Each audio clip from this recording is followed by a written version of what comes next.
Hi everyone, welcome to OCD Workshop 1. My name's Sophie Ward. I'm one of the Psychological Wellbeing Practitioners, or PWPs for short, within Health in Mind. What that means is that I'm trained to offer emotional support for people that may be experiencing difficulties such as anxiety, low mood or stress. And I use self-help cognitive behavioural therapy, or CBT techniques, which we'll explain a lot more about in today's session and the next session after that as well. So today's session will be, in the first part, looking just at important information that you need to know, important information about the course, about how it all works within the service, and also how to make best use of these courses moving forward.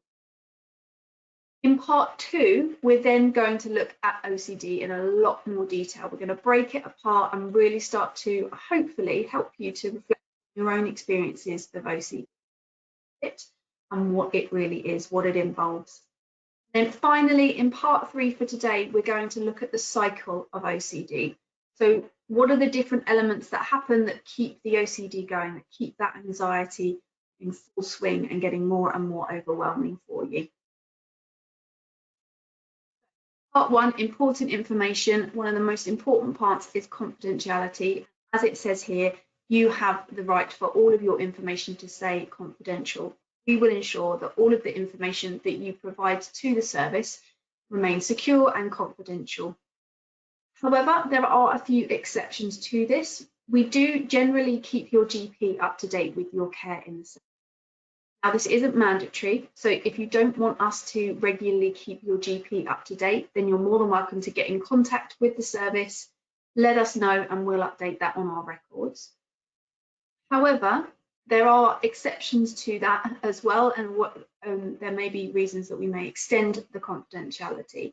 If we have any concerns for your safety, anyone else's safety, or if you declare a crime, we do have the right and the duty to share that information with the relevant professionals. If you have any questions about any of this at all, if you have any concerns, then please feel free to get in contact with us. We'll talk it through with you and make sure that you'll feel completely comfortable before we go ahead any further with your records. What you will hopefully have received before this link and maybe previously are some questionnaires. And so it's just really helpful for me to just explain a little bit about the questionnaires, what they're involved and why we use them. So these questionnaires are a really helpful indicator of how you're getting on. Some of them are symptom indicators. Some of them are thinking about the impact that your current mental health or difficulties of emotional well-being may be having on your day-to-day life. So they help us give an initial indicator of how you're getting on. Now, we hope that over time, these scores should reduce. Once we start to offer support and sort of encourage you to make changes, that these should reduce in number. However, that may not always be the case. And so they're also really helpful for us to get an idea of if they're staying the same or they're increasing, that maybe we need to offer you some additional support, or maybe we're just not offering you the right support at the moment. So there's no quick fix in this, so it's a helpful way of kind of keeping on top of things and making sure that we go to the drawing board if there are difficulties being faced. So to break the questionnaires down, on the PHQ-9, which should be the first one that you come across, this is looking at the 9 most common symptoms of low mood. And then the next one is the GAD-7, which is looking at the 7 most common symptoms of anxiety. And it asks you to score over the last 2 weeks, on average, how much you've been bothered by these symptoms. We then ask a few questions around employment and medication. There's a question around psychotropic medication, and what we mean by that is any medication that you may be taking due to your mental health. So anything prescribed that you're taking at the moment for depression, anxiety, or so on. We then have the phobia scale and the work and social adjustment scale. So the phobia scale is looking at 3 specific situations that you may be avoiding due to the way that you're feeling at the moment. And then the work and social adjustment scale is looking at emotional impact. So how is your mental health at the moment impacting on your day-to-day life? And they're both scaled from 0 to 8. So 0 not at all, 8 very severely. Finally, because we're looking at OCD in these sessions, there is an additional questionnaire that we will ask you to complete called the Obsessive Compulsive Inventory, or the OCI for short. Now, this helps us to measure OCD symptoms. They're not for diagnosis. We don't diagnose within our service. However, they do help us to get a general indicator of how severe your OCD symptoms are. So this is why we ask you to go through that.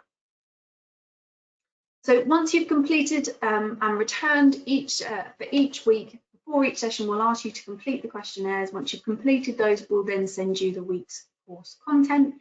Again, if you have any questions at all about any of these, any difficulties answering them, it's a lot of numbers, it's a lot of boxes to tick. So if you have any questions or concerns at all, then please let us know. In addition to this, I just wanted to explain a little bit about the PHQ-9 and the GAD-7. Although we look at the OCI with OCD, we also look at these in particular as well. And we rate the total of your scoring within these brackets of severity. So as you can see, 0 to 4 is non-clinical. And what we would mean by that is that we would expect anyone on average to experience those in a 2-week period, to all the way to severe. This is just a little bit of extra information for you to have a look at, just if you want to be aware of it.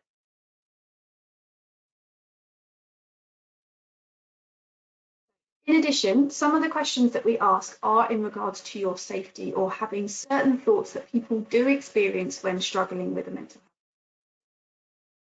health. So some people can feel very, very overwhelmed, and a common symptom can be thoughts of either wanting to end their life, causing themselves harm, or that just generally it's better off for them not. If this is the case for you, then there are additional services available, and also available more immediately than our service can offer. So initially, we've got the Sussex Mental Health Line. Now, this is for anyone within Sussex who is struggling with mental health difficulties. It might be friends and family who are worried about a loved one. If you're experiencing any kind of mental health difficulties, you can call this number and seek support from them. They are 24 hours a day, 7 days a week as well. In addition to that, there is also the Mental Health Rapid Response Service, or MERS. Now, MERS is for Brighton and Hove residents only, just so you are aware. But again, MERS is an additional support service for people that feel unable to keep themselves safe, but are not in immediate or do not need immediate medical assistance. Again, MERS is open 24 hours a day, 7 days a week, but remember, they're just for Brighton and Hove only. Alternatively, you also have the Samaritans. You may have heard of the Samaritans before, you may not. Again, 24 hours a day, 7 days a week. You do not need to feel in crisis in order to call the Samaritans. If you feel that things are really building up, you really just need to have someone to listen and to be there for you in that moment, then the Samaritans are a really great service for that. They are trained to listen and have a lot of training with people that experience a range of mental health difficulties as well. So I really encourage you to use them if you need to. Now, I also appreciate that not everyone likes to speak to strangers over the phone. So there are a couple of alternatives in addition to this. So Shout is the first UK free 24 hours a day, 7 days a week text service. So you can text them if you're feeling crisis, and then they will reply to you. There's also the Stay Alive Suicide Prevention app, which is an app you can download on most app stores and different Androids and iPhones. Now, there isn't necessarily anyone you contact on this app, but it does have all of the support line numbers on there. In addition, it has different functions. So functions such as the journal function, things you can put in that you're grateful for and that keep you here so that you can remind yourself of that when you're feeling particularly low. Also has different things to take your mind off of those thoughts as well. So it's a really useful app if you do struggle with these thoughts from time to time. And then lastly, you can also make an urgent appointment with your GP or contact the GP out of hours service if you want to see someone face to face. Now, also just to mention with these numbers, this is currently how they are and the right numbers. However, numbers can change. So do check websites or check our website to make sure that they are the right number before you call them. All right, so that's some of the important information about how the course works within the service, the services that are available to you should you need them. Now let's look at the course itself. So, course overview, just to say that these workshops are for everyone. And what I mean by that is it's for people that are struggling with OCD, but it's also for friends and family that may have a loved one that is struggling. So workshop 1, we're going to look at the symptoms of OCD. So as I said, we're going to break it apart and look at the different common symptoms that we might notice within OCD. We're going to look at different types of OCD, so different experiences. And then we're going to look at OCD and how it's maintained. So we looked at those 3 parts at the very beginning of how the session is. And in workshop 2, now that when we've got all of that information of how it works and reflecting on our own experiences, we'll then start to just introduce the idea of how we go about changing OCD. How do we support you in doing that using cognitive behavioural therapy? And what helps with OCD and what we offer. Now, really important just to mention here is that this is an educational course. So we're not looking for you to make any changes at this stage. If you do, that's absolutely fine. You're well within your rights to do what you want to do. However, we are not going to expect you to make any changes. I suppose the best way of making a change and tackling a difficulty is by knowing what it is, really knowing it inside out, understanding how it works, how it's maintained, and how we're then going to look at changing it moving forward. If we feel as prepared as possible and a really good stable base to work from, then it's likely that the change methods are going to be far more effective. So that's ultimately the purpose of this course, is just to start to encourage you to reflect and to learn, so that then the change is just that little bit easier. Okay, the final part of part 1 is to how to get the most out of your course. So the first thing that we encourage is that you plan a time to watch each session where you're not going to be interrupted. Appreciate this isn't possible for everyone, but if you can set some time aside where you're going to be able to focus as much as is reasonably possible, then you're far more likely to be able to take it all in, follow what we're saying, and be able to really kind of just take everything in and reflect on your own experiences. Next is to watch each session in full. It doesn't necessarily have to be all in one go. The great thing, or that hopefully the about the way that we're offering this course, is that you can pause and you can take your time with each session. But it's really helpful or most effective if you can watch from the start to the finish. The other thing is that I may mention things in part 1 that I then will relate to in part 2 and part 3, for example.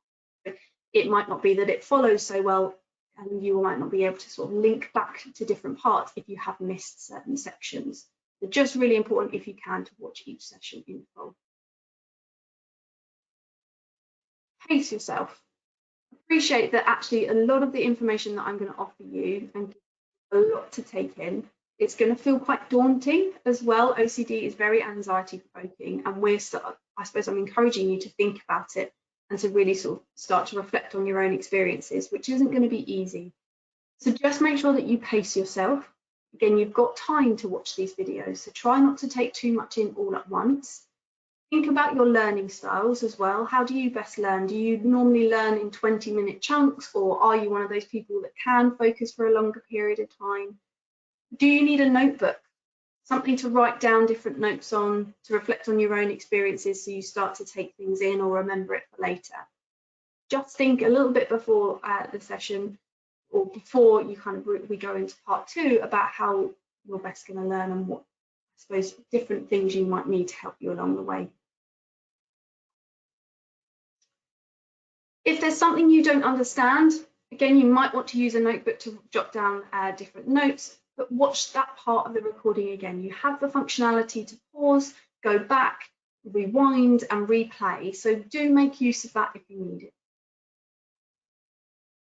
And finally, set realistic goals. Make sure you're not going to set yourself the goal of changing all of your OCD, or even removing any of your OCD at this stage. As I said in the previous slide, this is an educational course. You might want to start to think about things that you can change, but I really encourage you just to take this in to start off with. If you can really start to reflect on your experiences, how your OCD is maintained, how you can support your loved ones if it is that your friends or family, so that you can just, really start to get a good idea of things and build that stable base, and then move on to the next stage with our support. So set yourself realistic goals. If it's just to understand, do your own cycle of OCD, whatever it may be, or to even, I suppose, a realistic goal at this stage is to be kind to yourself. It's not the easiest thing in the world. I'm not very good at it myself, so it can be something that you really start to make sure that you're doing when you're starting to learn a bit more about yourself through this course. Okay, so that's the end of part one. It's a lot of information in itself to take in. So do, as I said before, rewind, take anything in or watch things again if you need to. And then in part two, we're going to look a lot more in detail about OCD. I'll see you there.